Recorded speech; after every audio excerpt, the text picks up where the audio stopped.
Treaty, a critical appraisal at CAS.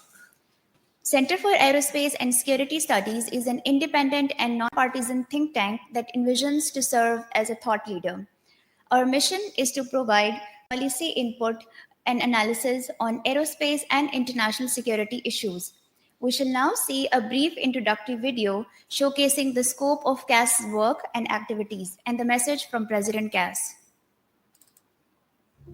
Bismillah ar-Rahman ar-Rahim. CAS was established in 2019 to fill in the knowledge and research gaps that existed in the domains of aerospace and national security in an otherwise think tank-rich capital, Islamabad. To achieve our objective of being amongst the best think tanks of the region and with focused mission, CAS has made significant contributions by providing policy guidelines on important issues of national interest, especially security, both in military and non-military domains, disseminated through direct as well as indirect engagement on regular basis. As part of the advisory board of the Government of Pakistan's National Security Division, CAS has and would continue to serve as a thought leader by providing independent, innovative, evidence-based solutions to strengthen Pakistan's national security, including specific emerging geostrategic and geo-economic situations. Maintaining a winning aerospace power requires high-end technologies that are not only cost-intensive, but their availability with the passage of time is likely to be challenging. In our region, these technologies are largely acquired. Therefore, working towards our vision of strengthening national security in all its domains through indigenization, CAS would continue to lay emphasis on innovative research on emerging technologies, including but not limited to cyber and space. We continue to enhance our reach through greater use of media, seminars, webinars, digital technologies, joint research, and cementing our relationship with domestic, regional, and global partners. Inshallah, in times ahead, we will continue to build upon our achievements.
Ladies and gentlemen, now I would like to introduce today's guest speaker, Engineer Suleman Najib Khan.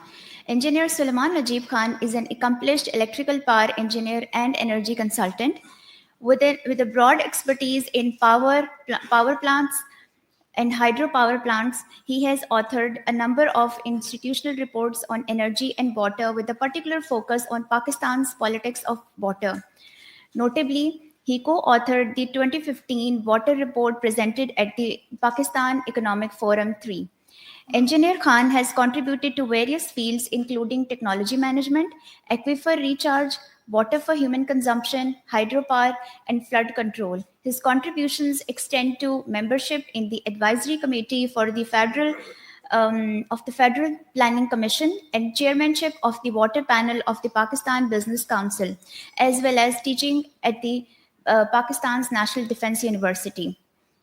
Ladies and gentlemen, moderator for today's session is Air Vice Marshal Nasser Wyne, retired Sitara Imtiaz military. Air Vice Marshal Wyne served in Pakistan Air Force from 1988 to 2021.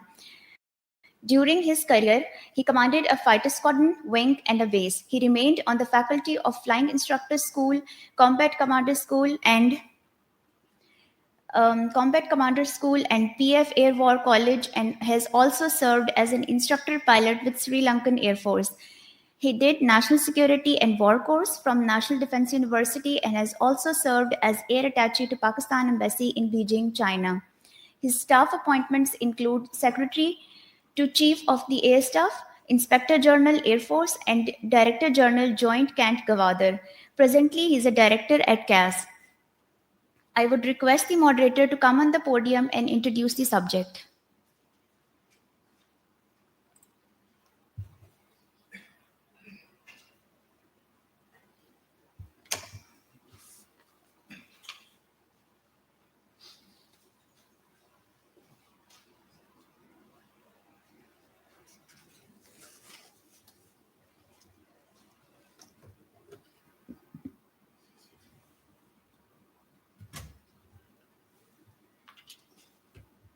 President Kass, Honorable Guest Speaker, respected audiences, Assalamu alaikum.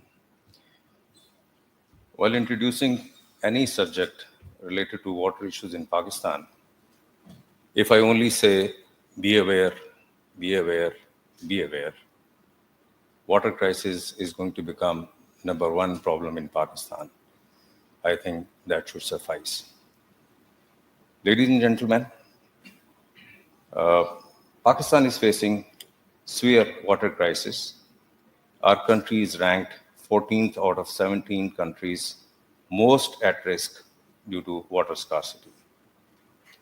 The water crisis is caused by a number of factors, including population growth, climate change, overuse of water resources, and inefficient water management. The water crisis is likely to have a devastating impact on Pakistan. Another important factor related to water management in Pakistan is Indus Waters Treaty, a water sharing agreement between Pakistan and India signed in 1960 with the mediation of World Bank. The Indus Waters Treaty has had a mixed effect on water scarcity in Pakistan.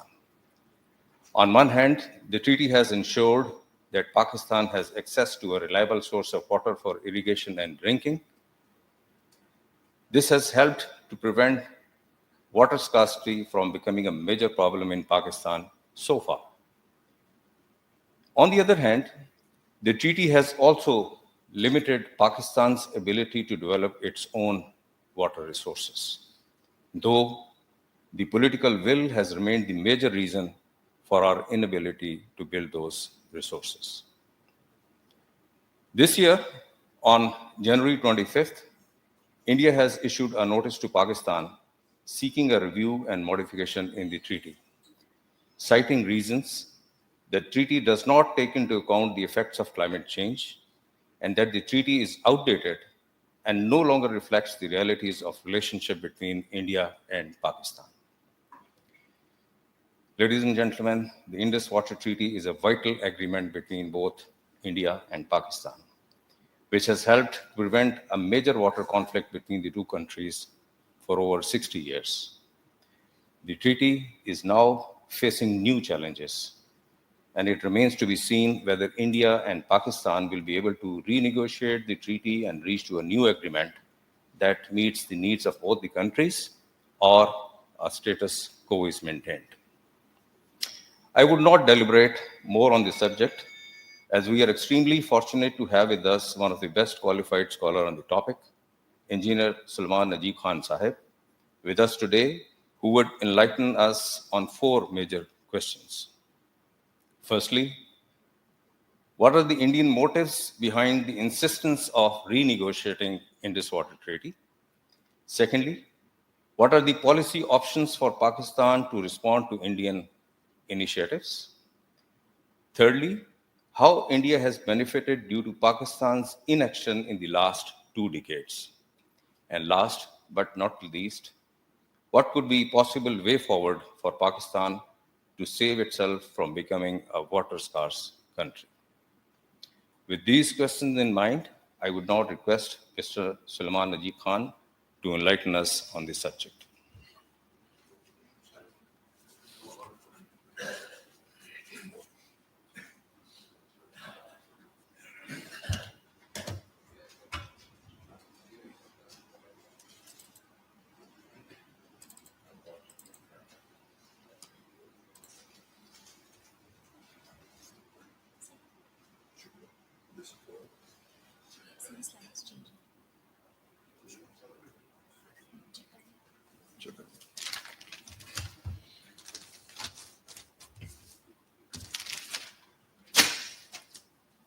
Assalamu alaikum. Just making a check of this contraption.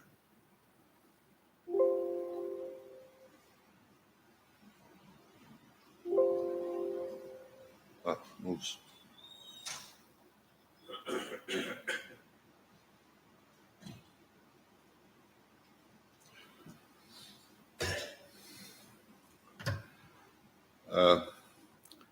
Assalamu alaikum once again. I don't want to contradict Air Vice Marshal Nasser, Wyne, but a few things I need to clarify. I'll be giving a small talk, I hope. It'll be educative. And then I have brought with me some slides, which I will show. The slides are always dry, but once you have heard the preamble, the introduction, then the slides become a little more relevant and interesting. The World Bank facilitated our talks in Washington between 52 to 60. This was a year after David Lilienthal came from America, trying to convince, and that was a great initiative. He was a Jewish person.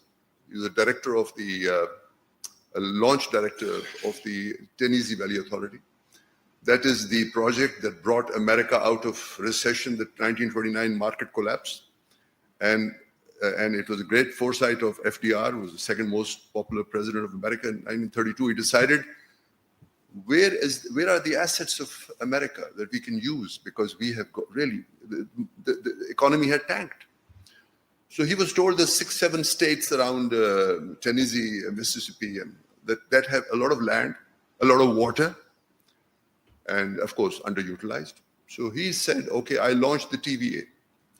He put the best of the military engineers of course, the United States and the civilians in a school of irrigation in Mississippi.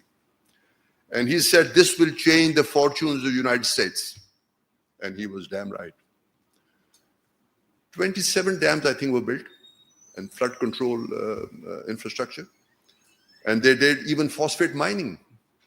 So ensure people can come. They did mosquito control, so people can do farming in that area. And lo and behold, Second World War started. America came out of recession, of course. And they had plenty of wheat. They were throwing it in the sea. They didn't know where to store it. They had so much wheat at one point. So TVA is the model on which we set up WAPDA, or rather Eisenhower gave us a gift. He said, this is our best model. We're giving you a model to make WAPDA. And WAPDA will be the prime mover of your economy. Do not ask me what WAPDA has now become. Okay? Wasteful projects. I'm sorry to use this word, but I can prove it. I have the data. And we are going nowhere. Can you believe Neelam JLM is blocked? It was a $0.9 billion project, which we finished at 5.4, 600% higher. And we made mistakes. We went under a flowing river with a twin tunnel. And that's against the Brahma principle of hydrology. So I return back to my first and foremost issue of the day, is to convince all my friends here. And some of them know me from Delhi and Bangalore. That's Ambassador Kaka Khel Sab. a very wise man. I enjoyed his talk, both in Delhi and Bangalore, but the Indians were very, very stubborn, very brittle. We have to understand that the Indus Waters Treaty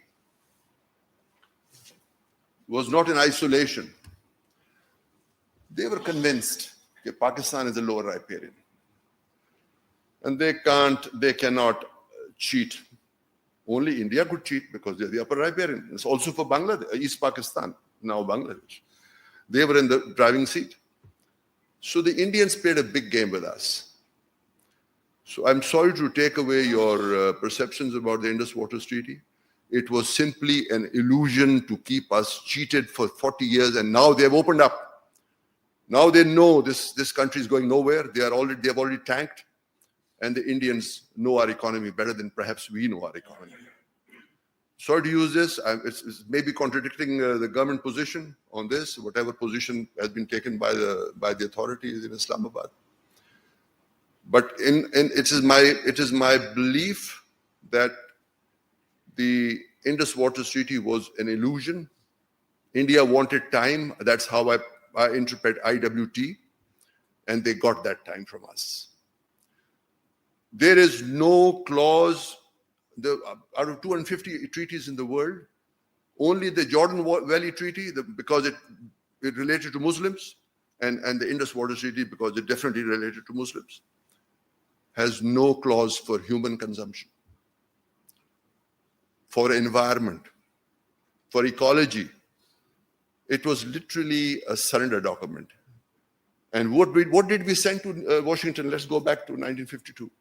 We sent an ICS named G. Moinuddin Sahab for 8 years in Washington. And who did the Indians send? Who did Nehru send? He sent their best hydrologist and irrigation engineer, Mr. N.D. Gulhati. 8 years, these gentlemen facing each other. And whatever he conceded, Gulhati conceded in those 12 articles, he took away in the 8 annexures. Read them, sir. It is a shameful surrender, which we did on our water resources. And when at Bangalore, very interesting, I'm sure Ambassador Kakakhel would remember, I was talking on environmental flows for Pakistan because 22 million of my children are suffering from hepatitis, which leads to cancer, by the way. And Ramaswamy Iyer, now late Sam Ramaswamy Iyer, interrupted me and said, Mr. Khan, you talk of, what are you talking of? 47, the land was divided. In 1960, the waters were divided. So since he was rude, I could be rude also. I said, Rama Sahab, what the hell are you saying? The waters were not divided. The rivers were divided, yes, because of geographic reasons. Because you brought, the Brits wanted to help you. They drew a line, the Ratcliffe Award, they took away 3 of our rivers. And of course, you captured Kashmir and you controlled that as well. So I don't know, what are you talking about? We never gave you our waters. You only cut the rivers. But he said some good things also. I have to admit that. He was probably the only balanced man we had on the Indian side, and he was the leader of the delegation. He said some very good things, and I'll just relate them to you. President Saab, I'll just go quickly through these notes, and then I'll ask for the slideshow to begin. I'll start the slideshow. You know the only person who stood up for Pakistan in all these last 66 years, 63 years, actually from 52, the World Bank was only a facilitator. They were not playing an honest broker. They were honest, of course, but they were not helping either side. They were just facilitating, yahan baith jao, have coffee and tea at our expense, and talk to each other. Because Lilienthal had failed in 51 to convince Nehru Sahab and, of course, our late Prime Minister, Liaquat Ali Khan, to sit and discuss operating the whole Indus Waters Treaty as, Indus system together and to cooperate. Nehru Sahab immediately rejected it. And he was a disappointed man because he said this is the only way that these two economies can flourish and remain friends. That didn't happen. So a year later, the World Bank said, come and sit here and talk. And we sent the wrong guy. We sent the wrong person. We sent a man ill-equipped to talk to N.D. Gulhati. So whatever he gave with the right hand, he took away with the left hand. And till today, nobody complains. Till today, nobody says the Indus Waters Treaty was a trap, because we don't read. We don't want to read. WAPDA has not a single design engineer in dams, yet they want to design the world's tallest dam. They're trying to make Dimer Basha the world's tallest dam, right in the seismic zone. So this is what we have become, because there is no institution that binds together army engineers, military engineers with Pakistan's best civilian. We still have a few. Bahar se bhi aa jayenge once the work starts. What we are lacking is an organization. What we are lacking is an institution. What we are lacking is a serious study group that tells us this project is doable, this is not doable, this does not give you rate of return, this is not in favor of Pakistan. So that is the dilemma that I face every day, or not every day. I mean, now I'm an old man, I'm 75. I don't study water every day. I study water, of course, regularly, but I'm not anymore a hands-on guy.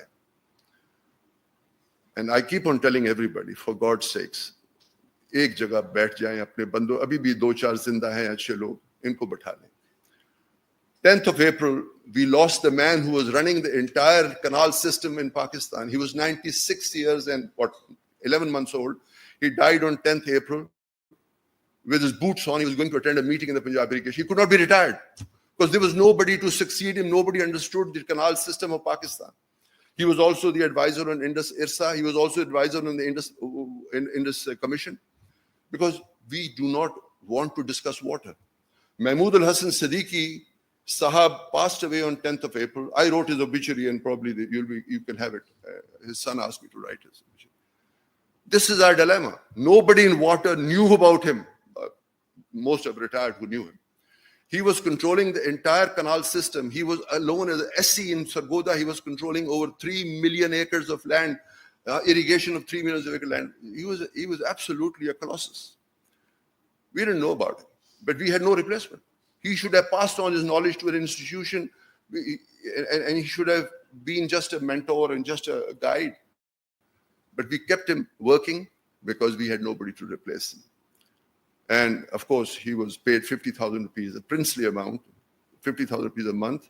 And I'm told by his staff, even that last 6 months, he was not paid. But his son is a doctor and is doing all right otherwise financially. But that's how we treated him. How did we treat John Briscoe, the only man who stood up for Pakistan? John Briscoe was a South African hydrologist and environmentalist. He was in New Delhi as a World Bank engineer. And he understood the Indian game, the game that we still refuse to understand. He understood here to Pakistan, they want to destroy Pakistan through the water route.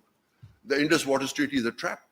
So he resigned his job, and the statement that India wants to attenuate, wants to damage or destroy Pakistan's economy, his exact words are in one of his books, War or Peace on the Indus. That is one of his articles, and also he wrote a book on that.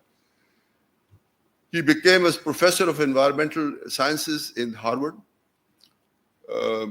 And all I know is he used to come every second year to Pakistan to look at water sources here. He wrote 2 books, one with one Mr. Usman and one with another guy. Nobody even recognized him. Nobody even knew this is the guy who resigned his job in the World Bank in New Delhi because he said the Indians are out to destroy Pakistan's economy. So if we had an institute, if we had an organization that would say, Baba, Bilo isko izzat do, isse seekho, because they have none. We are so great people that we know everything, and we don't want to understand or learn anything more. And although we are in a trap, and a deadly trap that is, and you see it how our economy is tanking. It's all water, sir. It's agriculture. It's drinking water, which is not even covered. By the way, I was about to tell you that this Trans-Jordan Water Treaty and Indus Waters were done about within 5 years of each other, because Angrez ne wahan bhi shararat ki thi, idhar bhi shararat ki thi. So Angrez wo shararat karke chala gaya, and so we had to sign 2 treaties, and both places Muslims were denied drinking water. Today, I have a book which is lying somewhere here in the office, where it was sent to me by one Mr. Siegel. My daughter was a journalist in LA for a few months. He gone on training. And Siegel Saab, मैंने जिसको कत्ल किया था, उसके वालिद, the mathematician, he said, "You're like my daughters. I think your father likes to talk on water. I'm giving you Peter Siegel's book. And that is, Let There Be Water." And that book, he explains, Siegel says, Palestine and Jordan gets water from Israel. In other words, how can they ask for independence? And he says it in graphical way. He shows it on a chart how Israel supplies water. India wants to do the same. India wants to nullify the IWT1, and they want to say, now sign with us an IWT2. And with that IWT2, I fear that what Ramaswamy Iyer advised them, and I was listening, we were all there in Bangalore, I think it was the second day, and I was talking, and he interrupted me, Ramaswamy Iyer sir. And he said, look, Mr. Khan, 47 land was divided, 60 rivers were divided, waters were divided. I yelled at him. Then he moved to another point. And he knew what I was asking for environmental flow throughout the 2 days that we were there in Bangalore. He said, Khan Sahab, this Indus Waters Treaty cannot cover climate change and it cannot cover environment. So मैंने कहा रह क्या गया Ramaswamy? What is there to discuss there? What is there to discuss? If you don't want to discuss climate change and you don't want to discuss this story of environment and ecology, then what is left for my people? Why are we here? No, track 2 can also influence track 1. That's you carry on. In Delhi, I noticed, I don't know what Kaka Sahel thinks about it, but I had a feeling in Delhi that they were listening to us because insurrection had started in the valley in 2010 July, just 2 months, 2 days rather before the big floods came here. We arrived and the floods had arrived, came back. And we felt that the Indians were attentive. They were attentive. They always think when something happens in Kashmir, it's Pakistan driven. But when we went 4 years later in February 2014, they were totally contemptuous. They were absolutely disregarding our point of views. They were trying to cut us down. But Ramaswamy Iyer, I repeat, was a man of some principles because he did say a few good things. And he also vomited out what was in his mind. We can't discuss climate change. We can't discuss ecology and environment. But he actually said it. He had the decency to say it. So, sir, I just come back. I've talked about Lilienthal. I've introduced him to you. And then I talk of Peter Briscoe, who did what he did in New Delhi. Then I told you the G. Moinuddin story. A man was totally outclassed and outsmarted. ICS, CSP officer knew nothing about hydraulics. Facing Andy Gulati. And by the way, you should be kindly aware that in 1950, Nehru set up the ICID. It's not Indian Commission, it's International Commission for Irrigation and Drainage. 70 years down the road, me and a few friends of mine want you to copy that model after 70 years. Because that is the model you need to. By the way, they have more than 25,000 scientists working in New Delhi and Paris and South America. They're the world's largest NGO. The cover is like Raw gives cover to everything. The cover is like, we are doing research and we as an NGO for hydraulics, but actually they're mapping your water resources, Pakistan, India, and of course around the world. That they know is the biggest asset a nation can have is water. So he said, and Nehru said in 1950 while setting up the ICID, and I think Bakra Dam was also installed, commissioned, he said, dams are the temples of modern India. I repeat, dams are the temples of modern India. अभी इधर हम बोले किसी को कि dam the temple में तो मौलवी पीछे पड़ जाएगा. What do you mean? मस्जिद है ये? So the point is, this is where an educated society clashes with a semi-literate society, which unfortunately we have become. We have denuded ourselves. We have not looked after our scientists, our brain trust. We have not put them in one place or in a coordinated place where they can work together and checkmate the Indians. So the IWT story is 12 plus 8. 12 articles and 8 annexures where they took away what they gave, and G. Moinuddin Saab couldn't see what they're doing to him. Food security, we see the influence of the attrition of the water sources. Coming back to John Briscoe, he said, India is trying to interfere with the quantum of the flow and the timing of the flow.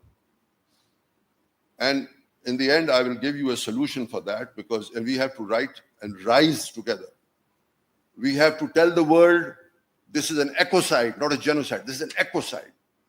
By making us take groundwater, by taking us use groundwater, not letting us build dams through their well-qualified, well-defined agents in Pakistan, the fifth column. इसके बारे में हमें father of the nation said when he heard about the treaty being signed in New Delhi between the Raja of Kashmir, and he said, they have cut our jugular, that means Kashmir, 3 western rivers, Indus, Main, Jhelum and Chenab, and they have planted a 5th column. Of course we know that. We know there's a 5th column that didn't want to even join Pakistan. But we let them go scot-free. We're the only nation that is so liberal, I'm sorry to say, I can't use a stronger word. We are so liberal that we live with traitors and we allow them to talk.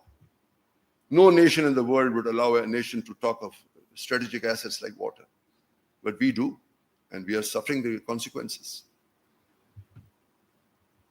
I think it's the 1857 syndrome, when Muslims lost everything, the death of Aurangzeb. If you look at that historical fact, this is 150 years. And the Brits finally took control and ruled us over 90 years. This is the syndrome, I think, there's something we haven't been able to shed. Because unfortunately, it so seems that the Mughals never gave us education. They gave us lovely palaces and parks and gardens, for sure. But they did not give us education. And so we ended up as an illiterate society. I apologize, all of you are educated. I apologize, I'm talking of the society outside. And so the people who sway the public opinions. Then we have, because the Indians have blocked all our surface reservoirs, that means not allowed us to build any dams on the Indus system. And by the way, we have just one Indus basin, which we share with India. India has half of the Indus basin. We don't even know that. They have another 17 basins, and they have another 102 smaller basins.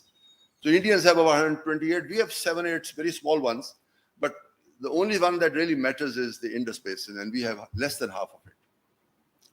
So what are we talking about? We are talking of a treaty that relates to a basin we share with India, but only share physically. And they can control it because, as I repeat, Peter Briscoe said, they can control the quantum and the timing of the flow. And that is suicidal for Pakistan if Pakistan will allow it. And he came out to help us, but we did not recognize him. We said, no, who is he? We don't know him. Dr. Ghulam Safdar Bhatt, 3-star Lieutenant General, was the man who put me in water. I was yelling against the IPPs on a platform somewhere in Lahore in 1997. And he said, Ithya, tu mera understudy hai. I have to teach you water. I said, sir, you're welcome. And he's the best man we had in geotechnical studies. He is the man as a brigadier. He did his PhD in America. And the Americans saw that he was of the finest resource that in the whole region. And he rose to be, he was making a road to China. We all know that. He went as a captain in the 50s. And Bhatt Sahab knew hydraulics. He knew geotechnics. He knew where a dam should be built and where a dam should not be built. And in that little circular, you'll see 3 letters he wrote to General Musharraf. Within a space of 3 months, he was that disturbed. He passed away 2 years later. And then one he wrote to WRDC chairman, and then he and 3 of us went to meet him. He is the man who gave you the road to China as a captain, of course. He was a guy on the road, on the front. And then he rose to be a major general, became DG FWO. And then Wabda ran into trouble on Tarbela. Tarbela started shivering because the Stirling Basin started collapsing. It was not properly anchored into the right ridge. And they had to pour in millions of tons of cement and debris and things to stabilize that. So he spent 2 or 3, as DG FWO, he spent a few years stabilizing Tarbela. And then he was given a 3rd star and made a military chairman of WABDA. उस शख्स ने 3 खत लिखे हैं मुशर्रफ साहब को before his passing away. Those letters are in front of you. They're part of the Pakistan Business Council water report, which I had authored in 2015. You see what he writes. He says a concrete dam in the Karakorams is suicidal for our economy. Suicidal. He says, as chairman WABDA, I had done a study with Monenco, Canada, and I decided on a rock dam. The rock has a wide base. You don't do any river excavation, you just throw the rocks. Rock is it is all granite. What is there? He wrote 3 letters. One, and to Musharraf Sahab then asked him to stake his people. I was also one of his assistants, the deputies, maybe 3 of us went, he went, of course. He could not convince water to change the design because Nisar Memon Saab, who was very close to Musharraf Saab, had decided it will be a concrete dam. A concrete dam that will be, you have to read his letters and you will know what he was saying. He says it will be absolutely inimical for Pakistan. You can go to my website, www.wrdc.com.pk if you don't have a copy. I can send you a hard copy as well of Bhatt Saab's 3 letters. So this is what we do to our heroes. This is what we did to John Briscoe. This is what we did to Dr. Ghulam Safdar Bhatt Saab. We just ignored him. And he's a man who was WAPDA chairman. He did the study of the Indus Cascade. He decided which projects should be built and which should not be built. By the way, Tarbela and Mangla are also rock-filled dams, except they have an earth core. So they are known as ECFRD. CFRD stands for concrete face rock-filled dam. And if you have an earth core, it becomes ECFRD. So this is nothing alien. This is and the world's tallest dams. The world's tallest dams are all CFRD, not concrete dams. There's not a wall that you excavate under the river. It's, number one, too expensive. You do it only if there's a powerhouse to be built at the foot, like Dasu, and you don't have too large a reservoir. So then you can control the flow. But so this is how what the story of groundwater is, that it's not a renewable resource. Please remove that impression. Groundwater is not a renewable resource. Groundwater is yes, if you overexploit the aquifers, which we do to the extent of 50, 60 MAF every year, because we don't have enough surface waters. We cannot take our drinking waters and other needs, animal needs, and industrial needs. So we dig a well. And from that well, we exploit. It lacks certain minerals. So it is not ideal water for drinking, but you can survive on that. And then we don't find a way to balance it, to balance the aquifer. So we are removing water without understanding how we are balancing it. So our water levels are falling in every city, every village. People complain, "Pani the level gir raha hai, ki karange, mar jawange." But this is how it is, because we don't understand. We don't have an organization. Why the Indian water levels don't fall as drastically as they? Because they study them. They advise the farmers. Inna to surface de denge canal to. So through the mogas, and this much you'd use from the groundwater. Because sometimes it's, in Bavaria and Germany, they also take some groundwater because they can't build a canal there. So who are the 3 heroes that I believe warned you repeatedly? There was, of course, John Briscoe. He was a Pakistani hero. By the way, he was given the highest award in hydraulics by the Swedish government. They don't have a Nobel Prize for water. And they gave him that. And he died 4 years ago of cancer. And he then wrote Hope for Peace on the Indus. He wrote his first book, was very tough. He was banned. He could not visit India anymore. Then M.H. Siddiqui, his obituary is available. He passed away on 10th April. He controlled the entire canal system of Punjab. And there's nobody to replace him, because 2 of his chief engineers also passed away within a month. So there's a weak human capital story here. Very weak. And it's not possible in the short term to break the poverty cycle if we do not meet this deficit. I apologize, but water is the only asset you have. It's the only asset that can break the poverty cycle of the nation. There is nothing else. You have nothing. You don't have enough of anything to bring you out of the poverty. You don't have oil. You don't have enough uranium. You don't have enough cobalt. You do not have copper so far. Shared copper Nikolai with the gold mines. We have to understand why we are not able to break the poverty cycle. Why we go deeper into poverty every year, because we have made our water as a supplementary subject, as something you can ignore. And sir, I quickly go through this.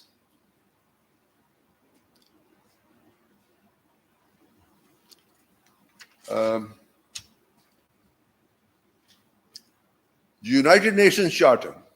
So the only thing that we should be ready to talk, and Kaka Khail Sahab, Ambassador Sahab, please correct me if I'm wrong.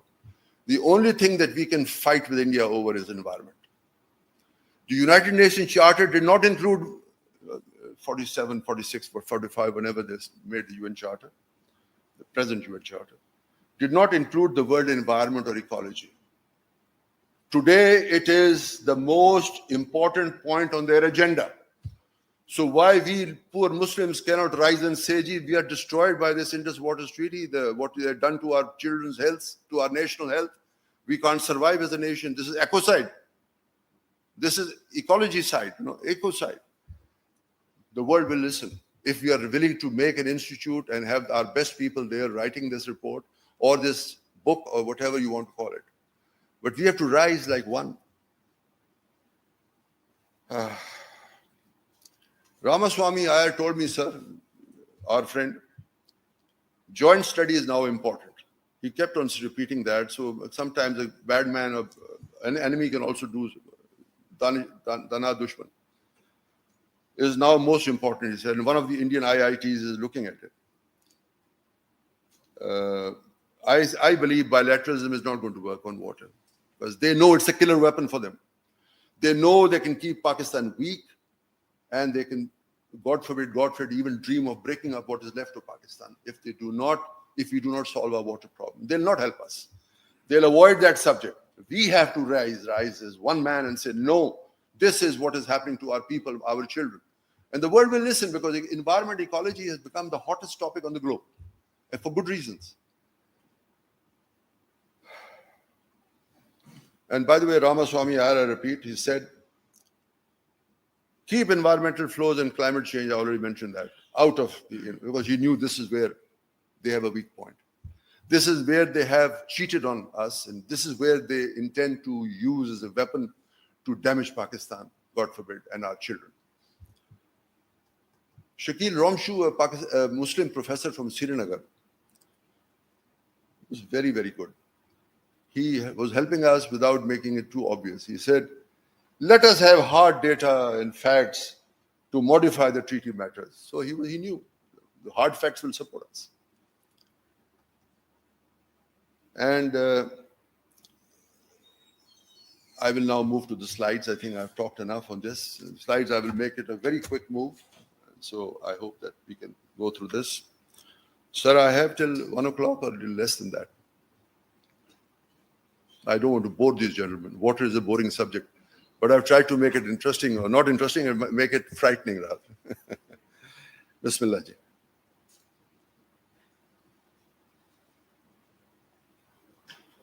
I could never be a good jet fighter pilot. We have talked of this already. Radcliffe Award, Indian water aggression,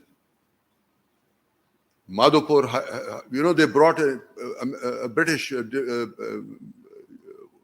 bureaucrat from England for 40 days because no Gora here in India was willing to make this rectified. They knew what the viceroy wanted. He hated Pakistan. What his advice he was getting from the Raja of Bikaner, who obviously told him, "Main koi India ke Pakistan ke headwork se pani nahi lunga. I want water." So that's how Madhopur on the Ravi and Firozpur on the Sutlej Beas combined was given to India, and hence we lost all the three rivers. These three, because Beas comes through. This is the story. Lilienthal is mentioned here. Water talks is mentioned here. We move ahead, sir. Here we are. This very fine man, late B.A. Malik, writes in both his books, the Retd was a blatant betrayal of trust. We know that. Mountbatten conveyed a message. I don't know how true this is, but Sardar Patel said, take Kashmir, give us Hyderabad. And our late Prime Minister Liaquat Ali Saab said, I give you Hyderabad for the sake of the rocks of Kashmir. If he said that, I'm sorry, that was a historical blunder. And then Liaquat Ali Khan did not protest on the Radcliffe Award when he met 2 days after partition. So that's the record. We all know that. And at the end of this, also the arbitral tribunal. So we never protested. We are very nice people. We somehow forget. We close our eyes like pigeons sometimes. God forbid, we shouldn't do that. Something that was so serious, we just ignore it. The genesis of IWT 1960. In a nutshell, no sweet water for West Punjab, only 4 drains of East Punjab received by Pakistan. One of the most horrific facts of the Indus Waters Treaty is that in Article 4, we accept to receive 4 drains from India. 4 drains from India, major drains of East Punjab. The muck from India, and we say we will not only receive them, we'll maintain them. And if we have to widen them, please pay us. This is what, God forbid, God forbid. That's why the Indians go around bragging that humne Pakistan ko gutter kar diya. I'm sorry to use these words. I've heard them with my own Gunagar. Yes. Humne Pakistan ko gutter kar diya. This is what they mean. We accept in Article 4 to take 4 drains, the Hudiara, the Fazilka, the Salim Shah, and the Kasur Nala. We accepted to take the drains of the gutters, the sewage of East Punjab into Pakistan and let it go into our groundwater, which we were drinking, which we were using for our crops, for our animals. So don't we need an institution that should just rise and say to the world, enough is enough. You've killed enough of my children. No more. By the way, when Nehru arrived in Karachi, I think he arrived on 18th September, he made 2 requests from Field Marshal Sahab. He said, I need another 0.7 million acres is right here. I need another 0.7 million for Kashmiri people. Oh, Kashmiri people. So there will not be 0.6 million, it will be 1.3 million acres. But, next paragraph, IWT 960 completely ignores the environment and ecology because we were not interested. Our bureaucrat who had gone to Washington was not interested. Neither was our political government. It was beyond their conception, their capability. I talk of John Briscoe here again. Okay. So we started to use excessive groundwater. By 1985, WAPDA was quietly discouraged by the federal bureaucracy to build new thermal plants even. Even they said, don't build your own, because we are starting a new policy known as the IPP policy. The nation was misguided and pushed to use imported energy since 25 years with the induction of independent power producers, a liberal, highly flawed power policy that has drained over $400 billion from our economy. Sir, we are a rich nation. We were a rich nation. If you look at the 175 MAF that was flowing into Pakistan, before the attrition started, before the theft started, we were still a rich nation if you can garner, marshal our resources. But we are not interested. We don't care. Why? हमें कुछ हो ही नहीं सकता. हम तो मुसलमान हैं. Imported energy, and we said in that tariff we gave to the independent power producers, I have that report, sir, from February 1994. It says the fuel, furnace oil known as RFO, HFO, the ships use that, dirty fuel, bunker fuel. We will give you 2,700 rupees per ton in the tariff. Basic कहने को 6.5 cent tariff. And today it's 122,000 rupees. We stopped using it when it reached 75,000. And who was paying for that? The people of Pakistan. So we don't, the 6.5 cent story does not tell you the full story. So by stopping our own dams, by stopping all this, the Indians achieved this. Now this is 145 and 27, we were cut off. So we were actually 172 MAF on start of partition. A little more actually, we have also waters from the Western Ghats.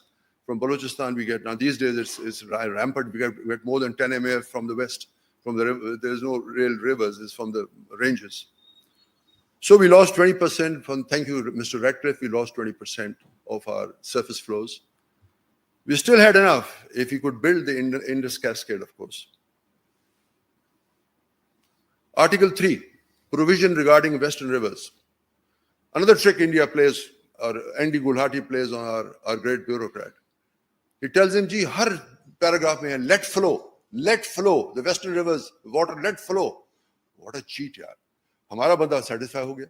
Let flow meant that we will not stop your waters, western waters. And then they also add another clause, Andy Gulhati Sahab, because he was playing with somebody who was not mentally developed. इसको कहने लगा यार आपको let flow तो करेंगे आपको पानी साफ मिल जाएगा. Go back to John Briscoe. He said if they stop waters, any delta T, any moment of time, they are stopping too much water. It's not 3.75 MF, they're doing much more. They're stopping your entire waters. So this was the trick they played. Now with 270 projects, they sequentially stop all your flow for a few seconds or minutes. That's enough to damage you. And they control your waters through all these hydropower projects. Iska solution, my dear friend and a great hydrologist, Brigadier Sahib, I was brought him to NUST 3 years ago. Abid Sheikh, who retired as General Manager HEP, and now still an advisor there, nice and miserable there. And he said to me only 2 days ago, Suleman Sahib, we have to fight the storage that India has built on our rivers in Kashmir. He said it is very simple. They'll have to make their powerhouses of natural flow. And again, as important as the environmental issue, this is what we have to demand. Demand it. उन्होंने कहा जी demand तो करें आप कि जी हम नहीं मानते इनके पावर हाउस बनाएं जितने बनाए but on natural flow. Run of river means natural flow. Does not allow peaking. Does not allow storage. कि जी 24 घंटे की हमने storage करनी है. So what? It's our waters. They'll still get about 80% power. Or rather, I should use the word energy. So here we are. We have a solution. Number one, we need a think tank of our own. We need a brain trust of our own. दुनिया में जिधर भी पाकिस्तानी है उनको हाथ जोड़ के लाओ. We are suffering ecocide. And then we look at how we can, then we will tell the Indians, come and negotiate. Because we would have a plan in mind, and we would have a plan the world will buy. कि जी हम नहीं मानते power house की storages. We don't want peaking. We don't allow it. It's against the ROR, run of river principle. They'll have no place to hide, the Indians. That's why Ramaswamy Iyer told me, Khan Sahib, this can't be done. You cannot include climate change. You cannot include environmental flows. Because I was only talking of environmental flows in Bangalore in 2014. This is let flow. You see, let flow is a joke with us. Just to pacify us. Oh, let flow, it's your water. Pieces of power house bana ke rok rahe hain. And we don't. I asked Ramaswamy, let's do a joint study. And the Times of India reported that Suleman proposed, and they gave a photograph of mine, pump up kiya, bada hero banani koshki. I said, sir, we have to do a joint study. He agreed. मैंने कहा visa देंगे हमारे लोगों को कश्मीर जाने के लिए? हाँ बिल्कुल देंगे. मैंने कहा then कहता one IIT in Indian Institute of Technology is already studying it. मैंने कहा let's join with them. Let professors come. Shakil Romshu is there in the Srinagar University. He knows his marbles. Let's do it together. 4-3.5 साल बाद I asked him in Bangalore, Rama साहब वो आपका वादा खत्म हो गया? नहीं, we still intend to do it. मैं कहा जी when there's nobody left in Pakistan, God forbid, what are you talking about? Here we are, sir. D&E, annexes D&E, that India, look at the double top. Last line, India shall not store any water or construct any storage works on the western rivers. What are they doing? All these powerhouses are storage. So, har jagah double talk hai, double speak hai. It's all so absolutely sad and destructive, and we don't want to understand it.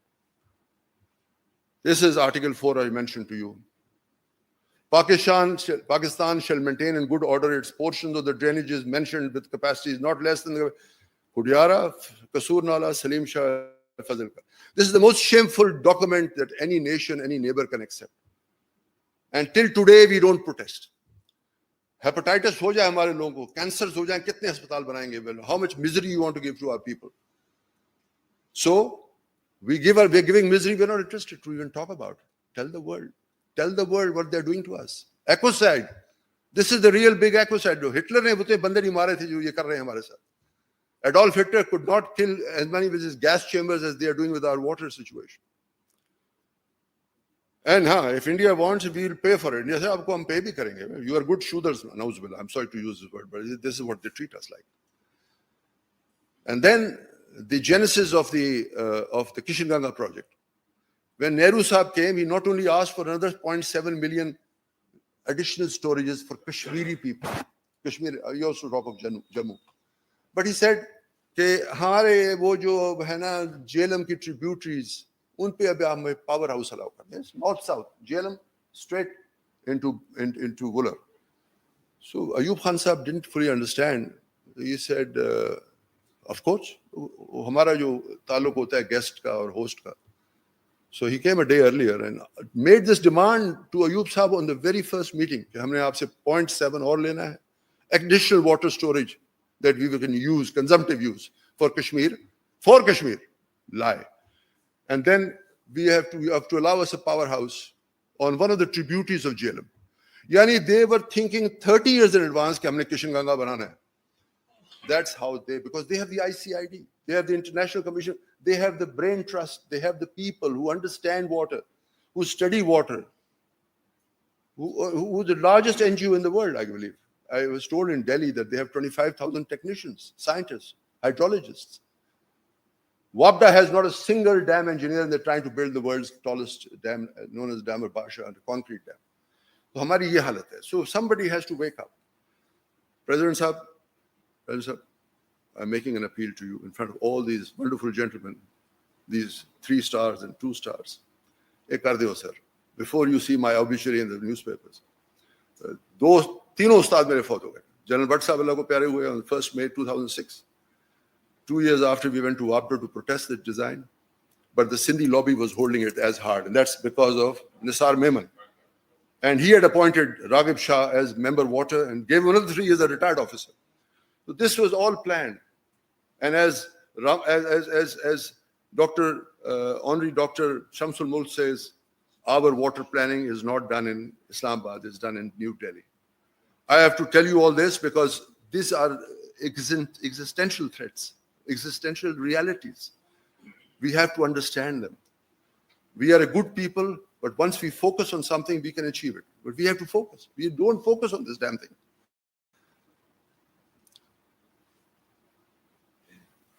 Yeah, same thing actually, more or less. Talking of where to locate on Jhelum. So, ये then की बड़ी interesting story. As if there would be no development after 1960. Then, everywhere they say, let follow, then, let follow, then. So then was a trap again. To make us say, if we didn't have any hydrological use, or we didn't have any agriculture use, that means we cannot make a dam downstream of Kishan Ganga. What a trap. And G. Munuddin Sahab, with all his glory, just didn't understand what he was doing to him. 8 years the man lived. By the way, G. Munuddin Sahab married an American girl. When he came back, he brought a young girl, he had a wife here, and grown-up children. So he did not waste his time totally. He did find a wife. Sadly, very sad. Ek Masood Khadarposh Sahab the, he got the ire of Ayub Khan when he said, sir, kya kar rahe hain? Begum Fatma Jinnah said the same, and she fought the election. So Ayub Khan Sahab, with all his brilliance, was misguided. Definitely misguided. He was not told the right things by the right people. S.S. Kirmani, a Kabil Admi tha, Sayyid Salar Kirmani, he was plucked away by the World Bank. The only man who really understood the Indus Basin. Unko America le gaye. So after Kirmani Sahab's departure, we really had no brain. Real senior person who understood. This is our hydropower potential. Just telling you how much potential we have. We have 100,000 megawatts roughly, which we have studied 59,000. That's already studied. So these are the 2 figures you need to understand. Then we have a lot of renewable resource, including hydro, of course. And today, the hydro-thermal ratio of 70-30, I interpret as renewable energy thermal. That means renewable energy includes hydro, of course. It includes solar. It includes wind. It includes biomass. Biomass is the 4th. All our crop residue, all our waste is also a renewable resource. It gives us very little carbon dioxide. It has some chlorine. It has some iodine. But it has been cleared by the World Bank and all other multilaterals as a fuel that can be classified as renewable. And we have over 150 million tons every year. And we burn it in the fields. Other indigenous sources. Then we have a little more breakup. Then the challenges, the last section. The main challenge is to push back the terribly unbalanced 1994 power policy. That means tell the 5th column that we are a nation in great turmoil. We are a nation that is economically sinking, God forbid. You have to stop your opposition of all the dams that we propose. And by the way, what did the Indians do? In 1998, Dr. Bhatt Sahab, my newly found teacher, said to me, "Ujaye, mainu kehne lage ja, Pakistan Commission te ja. Uthe us Jamaat-e-Irshad kol ek document aaya hai, Prabhu, Mr. Prabhu has written a report. The Indians, the ICID, foresaw this, the melting of the glaciers, the entire northern rim of India, and they have more than we do, of course. Tibet, unko bhi pani milta hai, but they have more than that.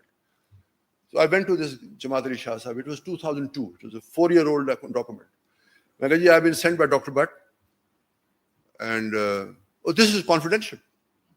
I said, Jamaat Sahib, how can an Indian paper be confidential? What are you talking about? मैं कहा जी भट्ट साहब ने भेजा, फिर उनको मैं phone कर देता हूँ, आप बता दें कि it's confidential, you can't give it to me. Then he thought over it, then he gave me that 9-pager. So, India's north, east to west and peninsular rivers all linked as a flood control project. The world's largest is known as the NRL, Northern River Link. But later on it became a river link all the way down to peninsular India. The estimated cost was $212 billion, that's 40 times more than Kalabagh. Kalabagh was our most important or proposed most important flood control dam. That we couldn't build it because some lobbies said कि जी हम डूब जाएंगे. All rot. It's been proven that water doesn't go beyond its certain levels. It finds its own level. We know that. That's physics. How will Charsada and Pabbi go underwater when the water level of Tarbela is 1,015 max conservation for just 2 months, and you are at 1,040 and 1,050 and 1,070. How will the water come out of the ground? Under what law of physics the water? So this kind of jhoot, this kind of lies, that kind of devious behavior by the fifth column blocked our dam building, and we took it because I guess as Shamsul Mulk Saab says, he's now very old. He says, "Bhai, paisa jo bahut aa raha tha, to wo ho jata hai." This is how we treat so casually what people are doing to our water resources. That's my buzurg saying that. Bhatt Saab, ko maine wo document jab diya tha, sorry, I come back for a second to Bhatt Saab. That was 2002. I showed him. He looked at it and said, "My God, the Indians are really working. We are not." मैं कहा sir उनकी करिए चलो 98 I did an international conference on his guidance, and उसमें Fazl Razik साहब भी थे, one of our speakers, and one of the best speakers was Hisamuddin Bangash, ex-GM Peshawar, ex-GM Tarbela. I brought him from Peshawar. I had to entice him with something very nice in a box, but he came and he gave the shortest and the best speech. He said it'll be suicidal if you don't build Kalabagh and many other dams that are flood control. Kalabagh is basically a flood control project. Indians have built 32, by the way. They built 32. I don't know whether they crossed $212 billion budget, but they have built, under the Prabhu report, they built 32 canals. He is a director of the ICID, was a director of the ICID. I don't know his present status. That's how they are working, sir, and that's where we are stuck. So this is E1 challenges. This is exactly what I wanted to tell you about on today. Sorry, E2.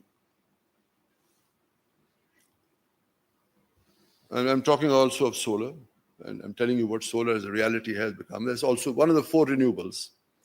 Instead of 70-30, we now talk of 80-20. The renewable can give you 80% of your energy needs. I don't talk power, I only talk energy. Power is instantaneous. Energy is what you really get, because it's time, it's based on time. And then I mentioned that $400 billion loss to because of the IPP policy post 1994, and the loss is recurring. It is ongoing. That's why we can't get money from the IMF. That's why everybody knows we are not solvent anymore. Please admit we are not solvent. Without a water policy, we are not solvent. If we have 20 good people in a room, in a hall, in an institute, it will change the whole complexion of Pakistan. We'll call it the Karakoram Fund, we can call it any fund, but we will change the complexion of Pakistan's economy. They're working. Okay, hope, give them money. The energy trap. The federal bureaucracy is unable or unwilling to extricate the nation from this menace of IPPs, of course. And then we talk of now LNG, which has replaced HFO. Bunker oil, this furnace oil, is HFO, this is now being replaced by a slightly cheaper, but still imported LNG, liquefied natural gas. And we have paid so much capacity charge to IPPs, you see in the third bullet. that it's not even funny. And UAE, by the way, all renewables are below 10 cents. And all thermals are above 20 cents. So what's our problem? Don't we know simple arithmetic? This is a page of out of the Indus Waters Treaty, telling us how much we can store and how much we cannot store. It's irrelevant. When you build 270 powerhouses, you have any delta T, you are storing more water than you are permitted. You are actually stopping the whole river at any delta T time. Indus Water Treaty replacement works, this is what we were supposed to build. We did build Tarbela Mangla, we were funded by the World Bank. We built new barrages, we built new link canals. It's all very well. But where is the water? Where is the juice? If you don't have water, all this becomes irrelevant. Ask people who live on these link canals. They're fighting with each other, head and tail farmers. Old link canals, and of course we build more. And then River Chenab ke saath unhone Salal banaya, which was a very large dam. We should not have allowed it. And then Baghliyar. Baghliyar pe on a TV show, I had a shouting match with Jamaat Ali Shah in 2006 when it was being commissioned. I said, "Tum soye hue ho, Chairman Sahab? You're telling me everything is okay? It's not okay. There is no water left. In Baghliyar, they've blocked everything. And they're not making Baghliyar 1, they're also making Baghliyar 2 from the same lake. So I think Abid Sheikh, the finest man we have today, who just retired from WRDC, is now still retained by WRDC as general manager, because he has no replacement, said no storage allowed on Pakistani waters, Western rivers. Do it, the world will listen, the world will agree. So we have now a counter to the Indians, but we have to be brave enough to first form our own associate.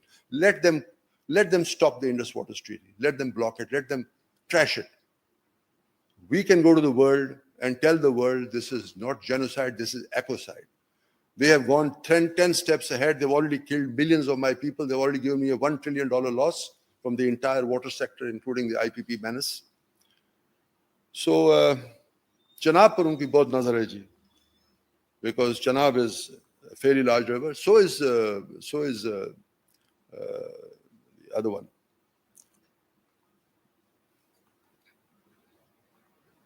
This is bore you. This is a very boring thing. This is what I'm just showing right now. So I'll move to the meat. This is neither here nor there. Now, these are the four charts that I took to New Delhi in 2010. I told them I used to have peaks at Marala. Marala is where the Chenab enters Pakistan. I said, I used to have peaks. Where are these peaks? This 750,000 cusics were entering for 3-4 days. There's a lot of water. Where are my peaks? Oh, sedimentation ho jati hai. Maine kaha ji, ye, on 30 years basis, sometimes I got less peaks, sometimes I got more peaks. Where is my water? They had no answer for that.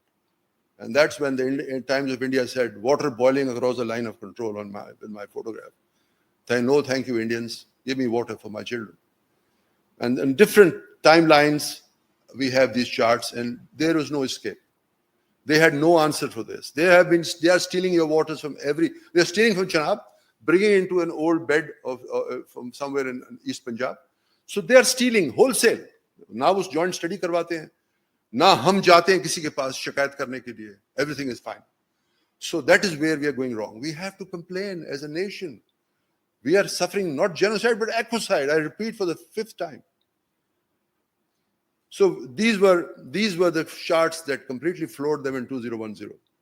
And then this gentleman, a very close friend of the then Congress Party Prime Minister, Prem Shankar Jha, he brought an Air Vice Marshal to sit with me for lunch, who started interviewing me. Tum kidhar ke ho? Kahan se aate ho?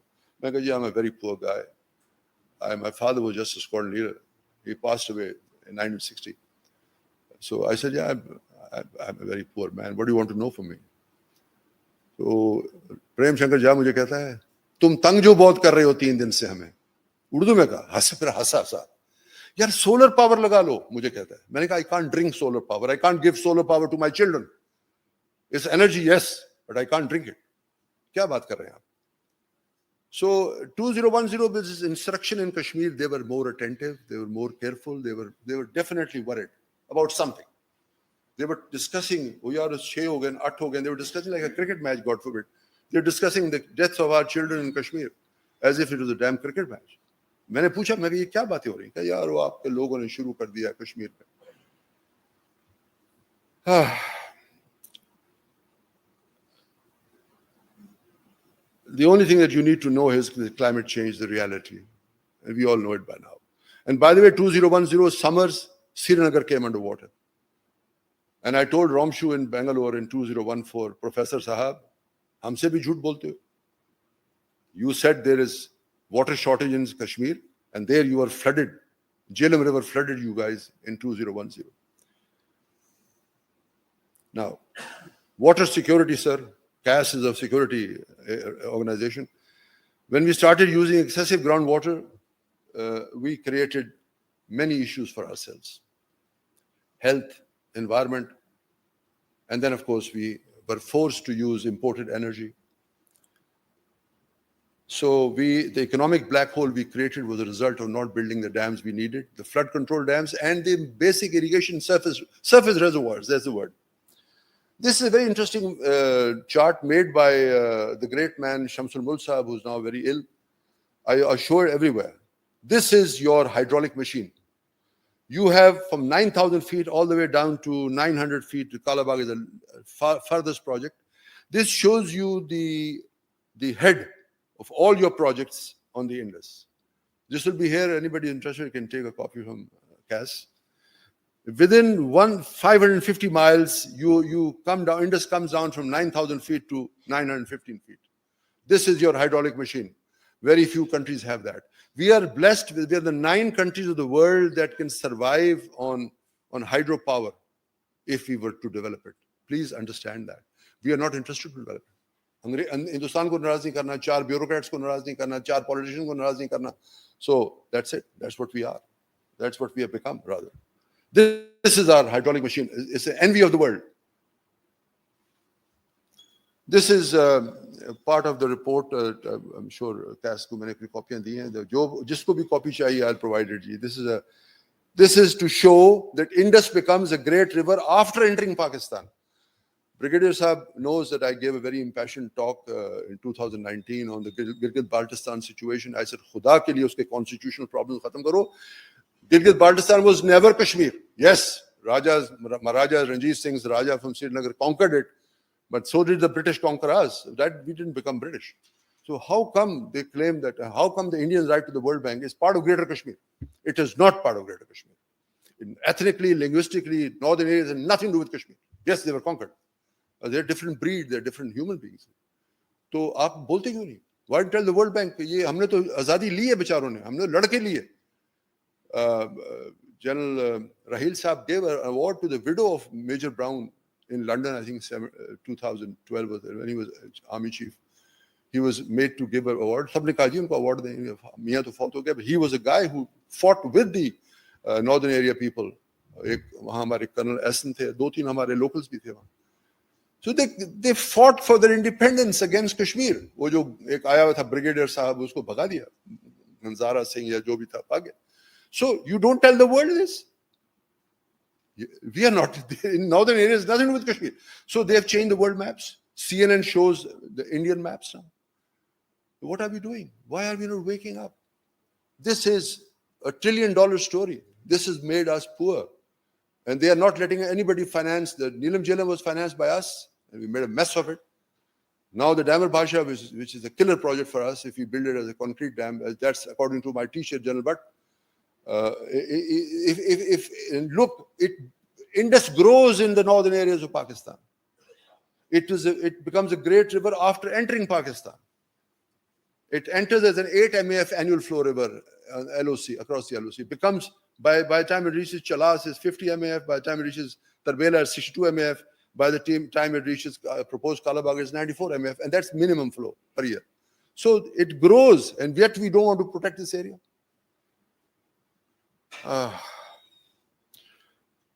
This National Geographic article from 2016 says that majority of jobs in agriculture, fishing, energy, transport in the whole world is based on water resources. Well, what did Goethe say? हमारे आयात भी हैं बहुत सारे, say the same thing.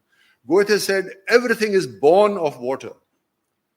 Everything is sustained by water. ये तो हमारे हर दफ्तर में लिखा होना चाहिए, हर स्कूल की किताब. Water is life. We know that. Why don't we understand it? Why don't we fight for it? Fight for it, I mean, diplomatically and otherwise. Sir, ये renewable पे है. And what does a dam do? This is that Israeli book. I have it right here. Let there be water. Satan Siegel. In the last 2 pages, he gives these maps, where he says that Palestine and Jordan takes water from us. So, in other words, he's saying a country that gives you water will always be your boss. This is the Indus Cascade where General Butt studied as WRDC chairman, and we are still not able to develop it because we are making a lot of mistakes. I don't want to go into details. But we can produce 30,000 megawatts, and we can produce about the same energy, gigawatt hours. Gigawatt hours means 127,000 gigawatt hour means 127 billion units. Billion unit means kilowatt hour. So we are roughly at 30,000 megawatt today, although we don't utilize the whole thing. And roughly we produce 127. So Indus Cascade alone can give us what we need. This is Tarbela. Tarbela's profile. Tarbela was at 1,250 feet. This is the profile of the delta. The muck we call delta. The delta is the sediment that comes on the floor of the reservoir. We gave a project, the 4th project, got mucked in by silt when they started it in 2018, January, February, the political decision. This delta has now gone to 1,400 feet above sea level. So we cannot make any project on Tarbela, yet we are making Tarbela 5. 2 general managers have written a joint report. It's a complete mistake to make the 5th tunnel because there is no water. Number 1. Number 2, you'll be between the 2 spillways, the main and the auxiliary, you'll be drilling because the water is so dirty now and the sediment is so high. They have to give. This is the tunnel, the old tunnel, ancient tunnels. There is an irrigation tunnel which Nespak made. We have to give a water supply of clean water. We have to make a Y. So वो कह रहे हैं, आपको सब कह रहे हैं कि don't do it. जब हम लोगों से पूछते हैं वापस से क्यों बना रहे हो, कहते हैं $700 million वर्ल्ड बैंक ने दे दिया. I said the $700 million more important than the water. You don't have the water. 4th tunnel has been a failure. No additional energy. So to hide this very serious fact, they now put tunnel 1, tunnel 2, tunnel 3 output separately from tunnel 4. Absolute absurdity. And they got money for tunnel 5 10 years ago. They couldn't start. They were afraid to start, and now they've started it. Why? Because it gives them $700 million to spend. That's what we are, unfortunately. So this is the situation of the Tarbela. This is right in front of you. The delta has gone right there, somewhere here. This is about 5 years old. Above 1,400 feet. You do not have the space to build a 5th. एक बड़ी मशहूर कहावत थी जो मुझे चोपड़ा साहब ने सिखाई थी. Chopra was a good man, sir. He said, never maximize a power station if it is. In fact, the exact words are absolutely prophetic. A Sikh Sahib saying to me,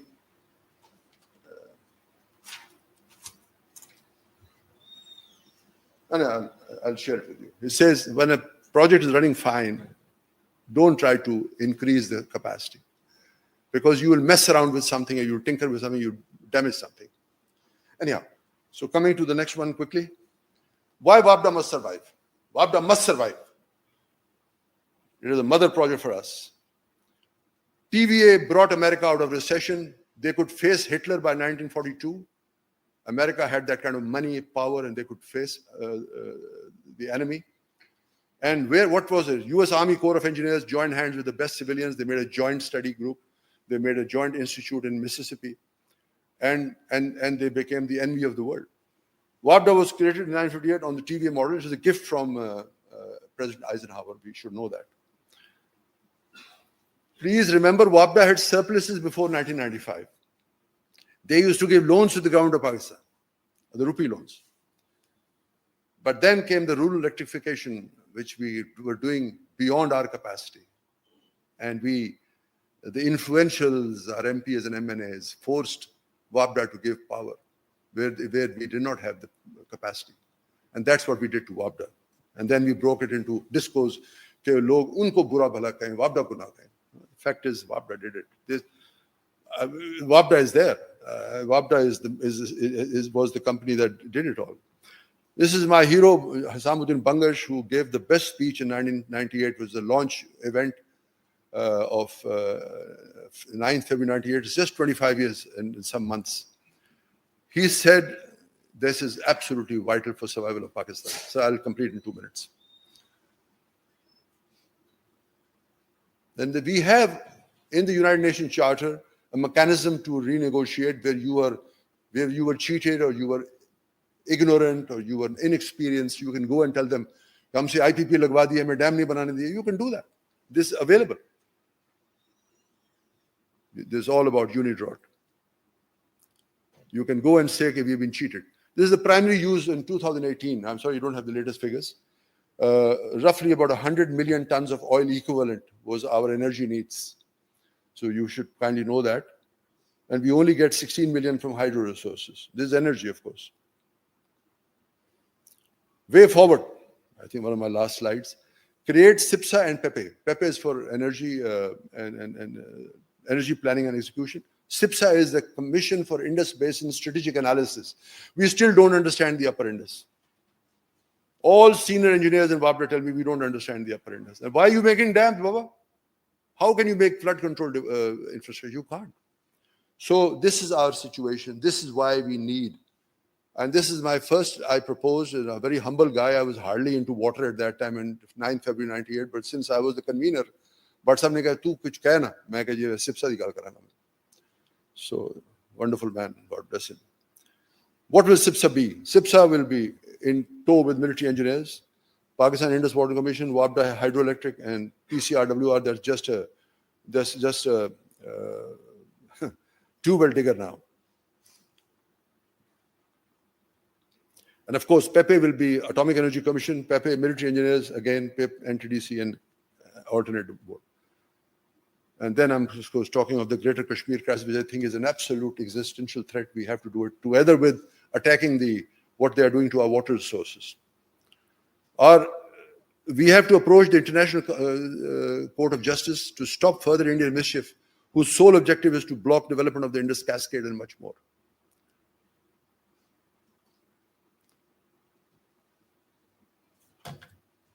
President Saab, I'm available for any questions. No, sir, I can stand. It's probably all right. Thank you.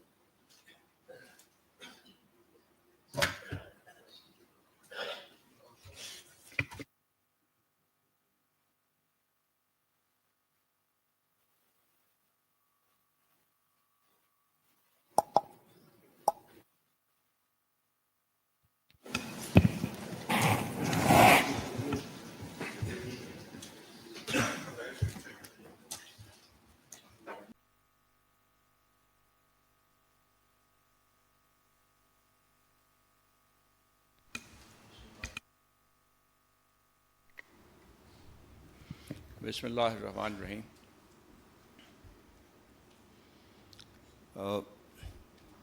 When I was talking to Suleman Saab before he came to this place, we talked a number of times. And it is very clear that we are inviting a person who knows this subject in and out. And we're really proud to have him here with us. And I'm grateful, sir, you spared your time, came all the way from Lahore to convey what you wanted to convey. I think he's amply highlighted the deficiencies in the Indus Waters Treaty. Yes, there are deficiencies. We probably gave up at that time. But something very important that were brought in by Air Commander Ghori and General Raza. What we have, are we using that? That is equally important. If you get resources, you waste all of those, we are not balanced in our approach. he's talking of contesting India. We're all talking contesting India. And let's talk frankly. Are we there to contest India today after 75 years of our independence, where our priorities have been totally different and their priorities have been totally different?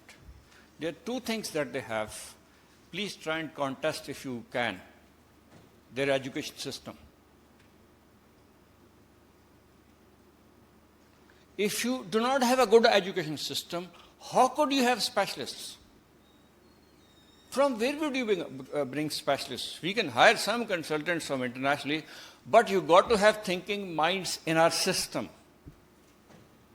We got to create those systems. We have lagged behind. Okay, let's start today and start to catch up. We got to improve our education system to create thinking minds and think tanks that he's recommending. He's recommending to have a think tank which should think water, water, and water.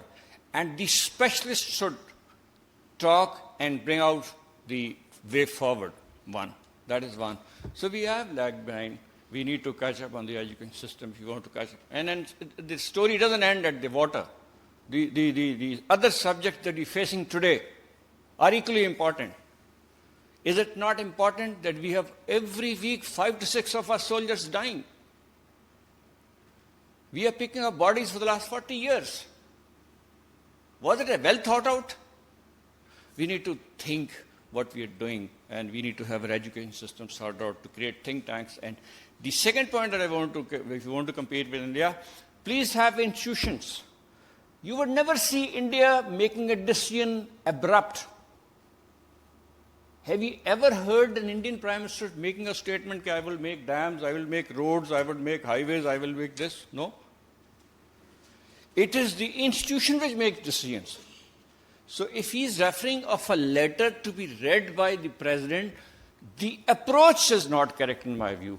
There should be an institution making decision rather than a President making decision on the subject. President should give an overall decision, yes, based on the input not by one individual, based on input by a think tank, by thinking minds. So if you make decisions institutionally, decision could be slow, could be fault, could be corrected, but institutions should come forward. हमारे यहाँ हम individual based decisions लेते हैं, institutional decision नहीं है. ये दो difference हैं हमारे इंडिया के साथ. एक education system का, दूसरा institutional decision making. The institutions are very, very strong. The parliament is strong. He's talking of creating specialists. India is creating specialists for the last 30 years in the field of technology and exporting, and are virtually sitting in State Department, sitting in UN, sitting everywhere. So we need to look at ourselves. Our system is faulty somewhere. He's talking of settling the GB issue. Sir, we've had 2 seminars in this hall on GB. I could not find a speaker saying no to it. Okay? The people of GB are crying for their rights. Tomorrow, they can be hired by anybody. Don't blame India or anybody if they generate a, God forbid, a issue in GB. Because we did not handle. All political parties have in their manifesto that GB should be declared a provisional province. It is an order of the Supreme Court of Pakistan. It's a recommendation of the committee of the Muslim League made, Sartaj's committee. All political forums say, please do this. We still can't do it. So we need to set our house in order, I think most of us have said. Whether it's a water issue or an education issue or national security, water is a very important part of national security. Sir, your recommendation, we'll take it forward from here. We'll try and study. Your views will be conveyed through various forums that are available to us in terms of that. And I hope somebody can pick up this. Yes, we need to, he's pointed out 2 very important things. That subject, how to negotiate. He's given a silver lining, and that, okay, we may have lost in 1960, but now the ecology and environment, what is happening today, are the subjects of discussion in the world. And we have forums where we can raise our voice and come circumvent and come across that to confront India or meet India in somewhere. While Gauri is rightly saying, we lag behind. Yes, we have lagged behind. But I think if we make correction, it's a country with 240 million people with a lot of resources. General Raza rightly pointed out, are we using our water? Are we getting the benefit of that water?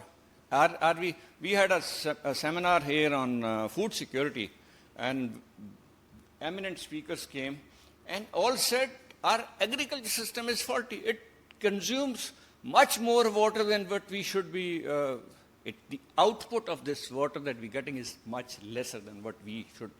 So therefore, while we're talking of future, we also need to take care of our mistakes in the past, draw appropriate lessons, build up institutions that grow. Now he's saying that we have few souls here who can advise us. What will happen after 30 years if we don't improve? Those souls will also be gone. Like he said, you know, the 97-year-old guy, we did not leave him till the last because he was the only one available. But we did not create another one. So therefore, there is a need to relook at our approach in handling the national security issues. Water is too important a subject to be ignored, and I agree with him that we need to build a think tank, we need to talk about it, we need to raise our voice. It's not a water side, you said, it's an echo disaster that is coming for us. It is coming, it has already come. Look what happened to our province of Sindh in the last year because of floods, because of the environment problems. So therefore, so thank you very much for educating us. We stand, the only promise I can make is at our level, at caste level, we'll try and spread your word across through our media, through our reports that go into various ministries. And let me also acknowledge, we invited a lot of people, those who are not here. I don't know why we invited the concerned people from Indus Basin Forum. The chairman of the forum, he's also not here. We invited the Foreign Office to come and listen to this because this subject comes in the domain of Foreign Office when they're talking of to India. But we'll try and convey your message, inshallah. And once again, thank you very much. And my thanks to all the guests, those who are here, sparing your valuable time from your busy schedule. And thank you very much. I would like to acknowledge once again, and let's give him a big hand for coming all the way.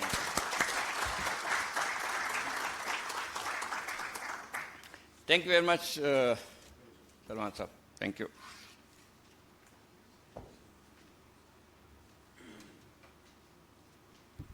Thank you, sir. Now I request the President CAS to present souvenir to Engineer Suleman Najib Khan.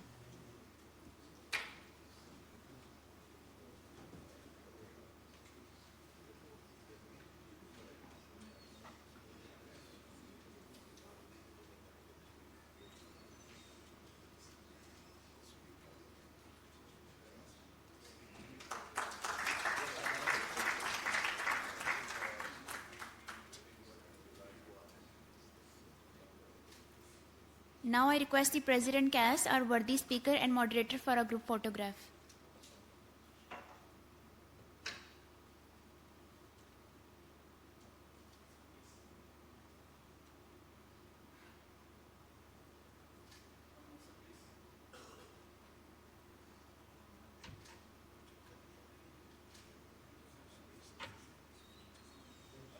I thank all the guests for their participation.